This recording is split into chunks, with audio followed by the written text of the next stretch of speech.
Do you have enough money in emergency savings?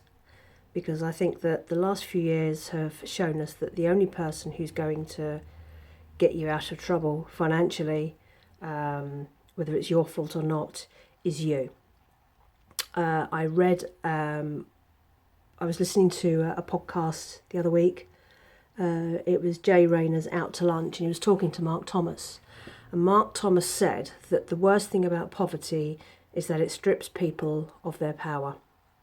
And if you have no money, if you are dependent on other people, if you are dependent on the state, if you are fully dependent on an employer, you can run into problems, as 2020 showed, where when businesses run into trouble, or when big business decides that its profits are more important, the first person that loses out is the little man, is the man at the bottom.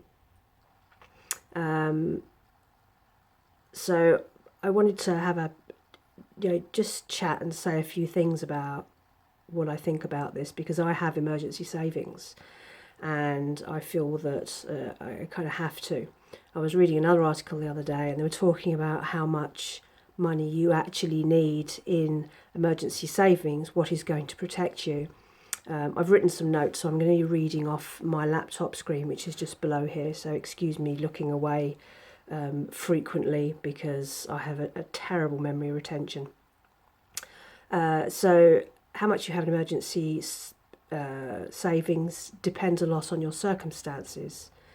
Everyone suggests, like experts in finance, suggest that you should have 3 to 6 months of your monthly outgoings saved away just in case. But I kind of feel like, with everything that's happened over the last few years, that 3 to 6 months may not be enough. And of course, a lot of that will depend on your own circumstances. It'll depend on the type of job you have. It'll depend on if you're single or if you are part of a working couple. Maybe you both have really good jobs, but equally, if one of you suddenly lost your job, you would probably find you would run into problems a lot quicker. And that also depends on your outgoings. If you have a lot of outgoings that you're committed to, such as car finance, TV subscriptions, a big mortgage, maybe you've got several children, then you're going to want to put a lot more money away to protect those things.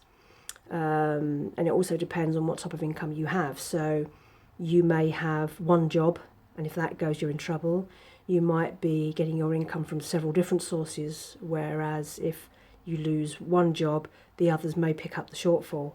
But you should never leave things to chance. I have more than a year's worth of emergency savings put away, because I have absolutely no guarantee where my income comes from. I have lots of small incomes. I have a main job, but it doesn't pay an enormous amount, so I have several side hustles which top it up. But those incomes are also not guaranteed, and they're infrequent, and I cannot afford to not have those incomes. That said, I didn't run into any problems in 2020. I kept on selling. I sold what I could, and because I worked from home and I sold online, nothing really changed for me work-wise, because I was, I didn't have to worry about lockdowns. I was already at my workplace. So that was really helpful. But again, people's shopping behaviours changed. We were all working in a different way. So it was really quite unpredictable in terms of where money was actually coming from. So it really depends a lot on what you feel comfortable with. If you feel that 3 months is enough, that with the work you do or with the people around you that you can coast through, that's fine. You might feel more comfortable with 6 months. You may want even more than that, and that's fine. It's whatever you want. I would say that you also need to make that money work for you. So if you have that money put away in a bank account somewhere, make sure it's earning some interest. You don't have to lock it away in a long-term account to be earning interest on it, but some of the better paid ones, there are fixed accounts for 9 months and a year, particularly with bank accounts, the online accounts like Atom. And if you think that you're safe locking away your money to get that interest term for, say, a year, then do so. Or maybe lock away part of it if you've got enough available. Lock half of it away for a year, keep half of it available in case something happens. Things like, for me, if something happened to my car tomorrow, let's say someone steals my car tomorrow, and I already have a 10-year-old car, so I'm not going to get much back for it if it goes. I'm going to have to buy a new car. I'm probably not going to get finance because I'm self-employed, I'm on a low income. So I would probably have to pay outright for a car or get car finance another way. So I need to have amounts of money available to be able to do that. So it's really worth thinking about, and also re-review your emergency savings every year. Every year prices change. We're seeing prices of everything change at the moment. And we're coming into the end of the tax year, so the council tax is going to change. Energy and other utilities will be reviewing their prices in April, and you may find that you need to up that a bit and put away a bit more. Don't use it as a dipping in fund just because you fancy the new iPhone or you fancy a holiday, because once you start dipping in, that money will quickly disappear and you don't know when you're going to need it. You need to be quite strict with it. Put it away, forget it exists, and really try and look after what would happen if tomorrow you lost your job. Who is going to look after you? If no one is going to look after you, you can't trust that the government will help you. You may not be eligible for benefits either way, and they're not going to get you out of trouble. So you need to look after yourself. You need to get that power back. Like Mark Thomas says, the worst thing about poverty is that it strips people of their power.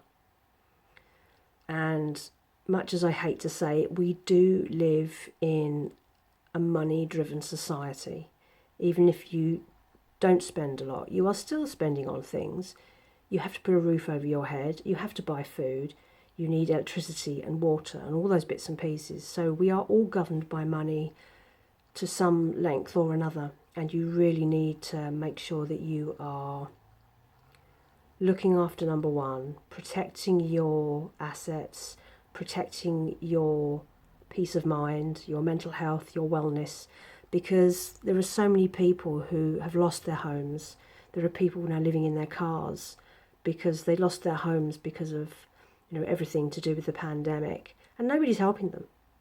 There are lots of older adults who are having to move back in with their parents because they can't save themselves. So you really need to think twice before you spend money on things you don't need, and think about that long term. And worst ways, you've got money in the bank for a rainy day. You never know when you're going to need it. So really think hard. Emergency savings, they give you some of that power back. They help you stay in control. They take away the worry.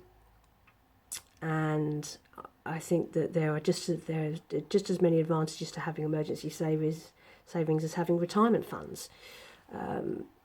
It's still invested money. And if you can find one of those bank accounts, Atom has a 1-year fixed rate at the moment, which has an interest rate of 4.25, which is, I can't remember the last time we had rates like that. So make it work for you as well and turn it into a small form of income, because you can really make it work for you. So think hard. Emergency funds, it may not seem like it has satisfaction. You're just sticking money in the bank. You don't get to enjoy it.